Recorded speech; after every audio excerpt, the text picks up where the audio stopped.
نحمدہ ونصلی ونسلم علی رسولہ الکریم اما بعد۔ آج مسائل اعتکاف کورس کا چھٹا اور آخری دن ہے اور سبق نمبر 6 کا یہ دوسرا حصہ ہے۔ پہلے حصے میں اعتکاف کی قضا کے حوالے سے چند بنیادی مسائل بیان ہو گئے۔ اس حصے میں عورتوں کے اعتکاف کے حوالے سے چند بنیادی مسائل بیان ہوں گے۔ پہلا مسئلہ یہ ہے کہ جس طرح مردوں کے لیے اعتکاف میں بیٹھنا سنت ہے، اسی طرح عورتوں کے لیے بھی اعتکاف میں بیٹھنا سنت ہے، لہٰذا خواتین کو بھی اعتکاف میں بیٹھنے کا اہتمام کرنا چاہیے۔ دوسرا مسئلہ یہ ہے کہ عورت کے لیے اعتکاف میں بیٹھنے کے لیے یہ بھی شرط ہے کہ وہ عورت حیض اور نفاس سے پاک ہو، لہٰذا جو عورت ماہواری کی حالت میں ہو یا کسی عورت کا بچہ پیدا ہوا ہے اور ابھی وہ پاک نہیں ہوئی تو ایسی صورت میں وہ اعتکاف میں نہیں بیٹھ سکتی۔ اسی کے ضمن میں علماء کرام نے مسئلہ بھی لکھا ہے کہ اگر کسی خاتون کو اعتکاف کی حالت میں حیض شروع ہوا تو اس کا اعتکاف ٹوٹ جائے گا اور بعد میں وہ قضا کرے گی۔ تیسرا مسئلہ یہ ہے کہ اگر کوئی عورت 20 رمضان کو غروب آفتاب سے پہلے پاک ہو جائے تو وہ بھی اعتکاف کے لیے بیٹھ سکتی ہے، کیونکہ ابھی اس کے پاس وقت ہے۔ چوتھا مسئلہ یہ ہے کہ اگر کسی خاتون نے حیض اور مینسس کو روکنے کے لیے کوئی دوائی کھائی یا گولیاں استعمال کی اور اس کو حیض نہیں آیا تو ایسی صورت میں بھی وہ اعتکاف کے لیے بیٹھ سکتی ہے اور اعتکاف میں کوئی خرابی نہیں آئے گی۔ البتہ یہ دوائی اور گولیاں استعمال کرنے کے لیے لیڈی ڈاکٹر سے مشورہ کر لینا چاہیے تاکہ اس کے جسم کو کوئی نقصان نہ ہو۔ پانچواں مسئلہ یہ ہے کہ اعتکاف کے لیے شوہر کی اجازت لینا بھی خاتون کے لیے ضروری ہے۔ اگر شوہر اجازت نہ دے تو عورت کے لیے اعتکاف میں بیٹھنا جائز نہیں ہے، اور جب ایک دفعہ وہ اجازت دے دے تو پھر اس کو منع کرنا یعنی عورت کو دوبارہ روکنا یہ بھی شرعاً جائز نہیں ہے۔ جب ایک دفعہ اجازت مل جائے تو عورت اعتکاف پورا کر سکتی ہے۔ چھٹا مسئلہ یہ ہے کہ اعتکاف میں بیٹھنے کے لیے بالغ ہونا بھی ضروری نہیں ہے، لہٰذا جو لڑکی سمجھدار ہو وہ بھی اعتکاف میں بیٹھ سکتی ہے۔ ساتواں مسئلہ یہ ہے کہ مرد کے لیے حکم یہ ہے کہ وہ مسجد میں جا کر اعتکاف کرے، اور عورتوں کے لیے حکم یہ ہے کہ اگر کسی گھر میں نماز کے لیے کوئی جگہ مختص ہو مقرر ہو تو عورت جو ہے اس جگہ میں بیٹھ کر اعتکاف کرے۔ البتہ اگر اس جگہ میں اعتکاف کرنا مشکل ہو تو ایسی صورت میں وہ کسی کمرے میں بھی اعتکاف کر سکتی ہے اور اسی کمرے میں وہ نمازیں وغیرہ پڑھیں گی۔ اسی طرح اگر کسی گھر میں نماز کے لیے کوئی خاص جگہ مقرر نہ ہو تو ایسی صورت میں بھی خاتون اپنے لیے کوئی کمرہ وغیرہ منتخب کر کے اس میں اعتکاف کر سکتی ہے، اور وہ کمرہ جو ہے اس کے لیے ایسا ہے جیسا کہ مرد کے لیے مسجد۔ لہٰذا پہلے اسباق میں جو مسائل مردوں کے لیے بیان ہو چکے ہیں ان کا سننا بھی خواتین کے لیے مفید ہیں۔ آٹھواں مسئلہ یہ ہے کہ اعتکاف 20 رمضان کو غروب آفتاب سے پہلے شروع ہوتا ہے، لہٰذا خواتین کو 20 رمضان سے پہلے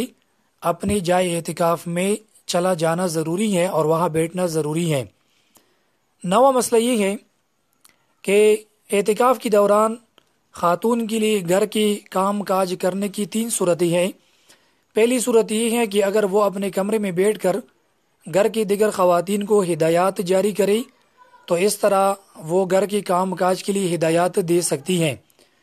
دوسری صورت یہ ہے کہ وہ خاتون اعتکاف کی جگہ کے اندر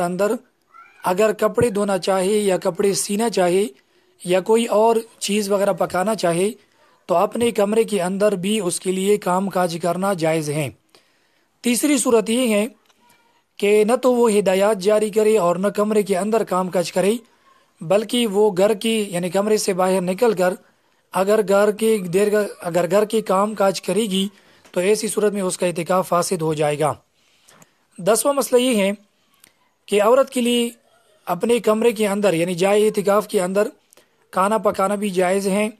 اور اسی طرح کھانے کے لیے دیگر جو چیزیں ہیں وہ بھی تیار کرنا اس کے لیے جائز ہیں، اس سے اعتکاف میں کوئی خرابی نہیں آتی۔ 11واں مسئلہ یہ ہے کہ اگر کوئی عورت اعتکاف کے لیے کسی کمرے میں بیٹھی ہوئی ہے اور گھر کے دیگر افراد سحری یا افطاری میں اس خاتون کے ساتھ بیٹھ کر سحری افطاری کرنا چاہتے ہیں تو اس کی اجازت ہے۔ مثلاً کوئی والدہ ہے، وہ اعتکاف میں بیٹھی ہوئی ہے اور اس کے بچے جو ہیں اگرچہ وہ بڑے ہو بالغ ہوں، یا اس کی جو بچیاں ہیں وہ اس کے ساتھ سحری افطاری کرنا چاہتی ہیں، تو وہ اسی کمرے میں آ کر سحری افطاری کر سکتی ہیں۔ اس سے اعتکاف میں کوئی خرابی نہیں آئے گی۔ البتہ خاتون کے لیے کمرے سے باہر نکلنا، جائے اعتکاف سے باہر جانا، یہ اس کی اجازت نہیں ہے۔ 12واں مسئلہ یہ ہے کہ جس طرح مردوں کے لیے حاجاتی طبعیہ یعنی پیشاب پخانہ کے لیے، وضو اور غسل جنابت کے لیے اور کھانا وغیرہ لانے کے لیے نکلنا جائز ہے، اسی طرح خواتین کے لیے بھی پیشاب پخانہ، وضو، غسل جنابت، ان چیزوں کے لیے نکلنے کی شرعاً اجازت ہے، اگر کمرے کے اندر کوئی یعنی ترتیب نہ ہو۔ ہاں، اس میں ایک ضابطہ یاد رکھیے کہ اگر کمرے کے اندر بیت الخلاء وغیرہ موجود ہے یا غسل خانہ موجود ہے تو ایسی صورت میں وہ وہاں پر اپنی حاجت پوری کرے اور کمرے سے باہر نکلنا جائز نہ ہوگا۔ اور اگر کمرے کے اندر غسل خانہ یا بیت الخلاء نہ ہو تو ایسی صورت میں خواتین کے لیے قضاء حاجت کے لیے یا وضو کے لیے یا غسل جنابت کے لیے باہر نکلنے کی اجازت ہے۔ اسی طرح اگر کھانا لانے کے لیے کوئی نہ ہو تو کھانا لانے کے لیے بھی وہ باہر جا سکتی ہے، البتہ کھانا وصول کر کے فوراً جو ہے اپنے کمرے میں اپنے جائے اعتکاف میں آ جائے۔ 13واں مسئلہ یہ ہے کہ جس طرح مردوں کے لیے نفلی وضو کے لیے یا جمعے کے غسل کے لیے یا ٹنڈا کی غسل کے لیے نکلنا مسجد سے جائز نہیں ہے، اسی طرح خواتین کے لیے بھی اگر خاتون کا وضو ہے تو وہ وضو تازہ کرنے کے لیے اپنے جائے اعتکاف سے باہر نہیں جا سکتی، اگر جائے گی تو اس کا اعتکاف ٹوٹ جائے گا۔ اسی طرح جمعہ کے لیے نہانا یا ٹنڈا کے لیے نہانا یا سر دھونا یا کلی کرنے کے لیے یا ہاتھ دھونے کے لیے باہر نکلنے کی اجازت نہیں ہے۔ ہاں، کمرے کے اندر اگر وہ وضو تازہ کرنا چاہے یا اعتکاف کی جگہ میں اگر نہانے کے لیے کوئی ترتیب ہو تو اس میں عورت نہا سکتی ہے اور سر بھی دھو سکتی ہے، کلی بھی کر سکتی ہے، ہاتھ وغیرہ بھی دھو سکتی ہے، البتہ اپنی جگہ کو چھوڑ کر ان چیزوں کے لیے باہر جانے کی اجازت نہیں ہے۔ 14واں مسئلہ یہ ہے کہ جب وہ کوئی خاتون وضو کے لیے باہر جائے تو اس دوران وضو کے دوران صابن استعمال کرنا، ٹوتھ پیسٹ استعمال کرنا، اس کی اجازت ہے۔ اور تولیہ کے بارے میں علماء کرام کی دو رائے ہیں۔ احتیاط اس میں ہے کہ تولیہ جو ہے اسی جگہ بیٹھ کر استعمال نہ کرے، بلکہ وضو کرنے کے بعد جب کمرے واپس آ رہی ہو ایسی صورت میں وہ تولیہ استعمال کر سکتی ہے۔ 15واں مسئلہ یہ ہے کہ اعتکاف کے دوران خاتون کے لیے گفتگو کرنا، ضروری بات چیت کرنا، اس کی اجازت ہے، ایسے اعتکاف میں کوئی خرابی نہیں آئے گی۔ اور اسی طرح کمرے میں شوہر کا آنا صرف یعنی دیکھنے کے لیے یا کسی چیز کی ضرورت پوری کرنے کے لیے شوہر بھی کمرے میں آ سکتا ہے، البتہ شوہر کے لیے ہم بستری کرنا یا ہم بستری کی جو اسباب ہیں مثلاً بوس و کنار کرنا، بغلگیر ہونا یا شہوت کے ساتھ چھونا، ان چیزوں کی اجازت بالکل نہیں ہے۔ اس سے یعنی اعتکاف خراب ہونے کا اندیشہ ہے۔ 16واں مسئلہ یہ ہے کہ اگر کسی خاتون کے جسم کے اوپر یا کپڑے کے اوپر کوئی گندگی لگ جائے، نجاست لگ جائے، تو اگر کمرے کے اندر دھونے کی کوئی ترتیب نہ ہو تو وہ دھونے کے لیے بھی باہر جا سکتی ہے۔ اس کے علاوہ اور بھی بہت سے مسائل ہیں جو کہ پہلے اسباق میں بیان ہو چکی ہیں، تو خلاصہ یہ ہے کہ پہلے اسباق میں جو مسائل مردوں کے لیے ہیں تقریباً وہی مسائل عورتوں کے لیے بھی ہیں، کیونکہ مردوں کے لیے جس طرح مسجد کا حکم ہے مسجد کے اندر اعتکاف پورا کرنے کا، اسی طرح خواتین کے لیے بھی اپنے جائے اعتکاف کے اندر یعنی پورا کرنے کا حکم ہے، اور وہ تمام اعذار وجوہات جن کی وجہ سے مردوں کے لیے نکلنا جائز ہے ان کے لیے خواتین کے لیے بھی اپنے جائے اعتکاف سے نکلنے کی اجازت ہے۔ اس کے علاوہ ہمارے معاشرے میں 2-3 غلط فہمیاں اعتکاف کے حوالے سے پائی جاتی ہے۔ پہلی غلط فہمی یہ ہے کہ جب کوئی خاتون اعتکاف کے لیے بیٹھتی ہے تو پھر جب وہ قضاء حاجت کے لیے باہر نکلتی ہے یا کسی اور ضرورت کے لیے جن کے لیے نکلنا جائز ہو تو وہ راستے میں چہرہ مکمل چھپاتی ہے اور صرف ایک آنکھ جو ہے کھلا رکھتی ہے، اور خواتین کا یہ خیال ہے کہ اس میں ثواب زیادہ ہے، تو یہ اس میں شرعاً کوئی جو ہے خرابی نہیں ہے۔ جس طرح عام حالات میں خاتون کے لیے گھر میں رہنے کا حکم ہے، اسی طرح اعتکاف کی حالت میں بھی وہ اگر کسی حاجت کے لیے باہر نکلے تو نکل سکتی ہے۔ اسی طرح علماء نے لکھا ہے کہ راستے میں گفتگو کرنا، بات چیت کرنا یہ بھی خاتون کے لیے جائز ہیں، البتہ باتوں کے لیے روکنا جائز نہیں ہے۔ اگر گفتگو کے دوران وہ رک گئی تو اس دوران اس کا اعتکاف فاسد ہو جائے گا۔ اسی طرح دوسری غلط فہمی یہ ہے کہ جو عورت شادی شدہ نہ ہو تو اس کے بارے میں بعض لوگ کہتے ہیں کہ وہ اعتکاف میں نہیں بیٹھ سکتی، تو یہ غلط بات ہے۔ جس طرح شادی شدہ خاتون کے لیے بیٹھنا جائز ہے، اسی طرح اگر کوئی کنواری ہے، لڑکی ہے، وہ بھی اعتکاف میں بیٹھ سکتی ہیں۔ تیسری غلط فہمی عوام میں یہ پائی جاتی ہے کہ جس عورت کے بچے چھوٹے ہوں تو اس کے بارے میں لوگ کہتے ہیں کہ وہ اعتکاف میں نہیں بیٹھ سکتی، یہ بھی غلط فہمی ہے۔ اپنے چھوٹوں بچوں کے ساتھ خاتون کے لیے اعتکاف میں بیٹھنا جائز ہے، اور اعتکاف کے دوران وہ بچوں کو دودھ بھی پلا سکتی ہے اور ان کی خدمت بھی کر سکتی ہے، اس سے اعتکاف میں کوئی خرابی نہیں آئے گی۔ البتہ اتنی بات ضروری ہے کہ وہ اعتکاف کی جگہ سے بغیر طبعی ضرورت کی یا شرعی ضرورت کی وہ نہ نکلے، جس کا بیان پہلے اسباق میں ہو چکا ہے۔ یہ الحمدللہ مسائل اعتکاف کا جو 6 روزہ کورس تھا وہ اختتام کو پہنچ گیا۔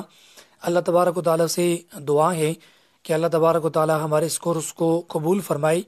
اور ہمیں ہر عمل میں اخلاص للہیت نصیب ہو۔ ہمارے جتنی بھی احباب اور ساتھیوں نے اس کورس میں حصہ لیا ہے، خود اس کورس کو سنا ہے یا آگے گروپس وغیرہ میں اس کو پلایا ہے، اللہ تبارک و تعالیٰ ان تمام کو اجر عظیم دے دے، اور جہاں جہاں بھی مسلمان پریشان ہیں، مصیبت میں ہے، اللہ تعالیٰ ان کی پریشانیوں کو دور فرمائے۔ جہاں جہاں بھی مسلمان بھائی بیمار ہے، اللہ تبارک و تعالیٰ ان کو صحت کاملہ عاجلہ نصیب فرمائے، اور ہمارے جتنی بھی مسلمان بھائی جیلوں میں ہیں، بے گناہ قید ہیں، اللہ تعالیٰ ان کی رہائی کے لیے اسباب مہیا فرمائے، اور جتنی بھی مجاہدین اللہ تعالیٰ کی راہ میں جہاد کر رہے ہیں، اللہ تعالیٰ ان کو فتح اور غلبہ نصیب فرمائے۔ اللہ تبارک و تعالیٰ کافروں کو ہدایت دے دے، اگر ان کی مقدر میں ہدایت نہ ہو تو اللہ تبارک و تعالیٰ ان کو نیست و نابود کر لے۔ مسلمانوں کے خلاف جتنی بھی وہ منصوبی بناتے ہیں، اللہ تبارک و تعالیٰ ان کی منصوبوں کو خاک میں ملائے اور مسلمانوں کو ان کی شرور و آفات سے حفظ و امان میں رکھے۔ جہاں بھی مسلمان مشکلات میں ہیں ان کے حق میں بھی دعا فرمائے کہ اللہ تبارک و تعالیٰ ان کی مشکلات اور پریشانیوں کو دور فرمائے۔ اور آج کل دنیا میں جو وبا آئی ہے کرونا وائرس کی صورت میں، اللہ تبارک و تعالیٰ اس سے سارے مسلمانوں کی حفاظت فرمائے، اور جو مسلمان بھی اس میں گرفتار ہیں، اللہ تبارک و تعالیٰ ان کو صحت کاملہ عاجلہ نصیب فرمائے، اور اللہ تبارک و تعالیٰ ہمیں دین اسلام کے اوپر زندگی گزارنے کی توفیق دے دے۔ ہمارے جتنی بھی بوڑھے ہیں، بچے ہیں، جوان ہیں، خواتین ہیں، اللہ تبارک و تعالیٰ ان کو قرآن کریم اور حدیث مبارکہ اور نیک صالح جو لوگ گزرے ہیں ان کی زندگی جیسی زندگی گزارنے کی توفیق دے دے۔ نبی پاک صلی اللہ علیہ وسلم نے اس امت کے لیے جتنی بھی دعائیں فرمائی ہیں، اللہ تبارک و تعالیٰ وہ دعائیں ہمارے حق میں بھی قبول فرمائی، اور جتنی شرور اور بلیات سے حفاظت مانگی ہے، اللہ تبارک و تعالیٰ ان شرور اور بلیات سے ہمیں بھی محفوظ رکھے۔ وآخر دعوانا ان الحمد للہ رب العالمین۔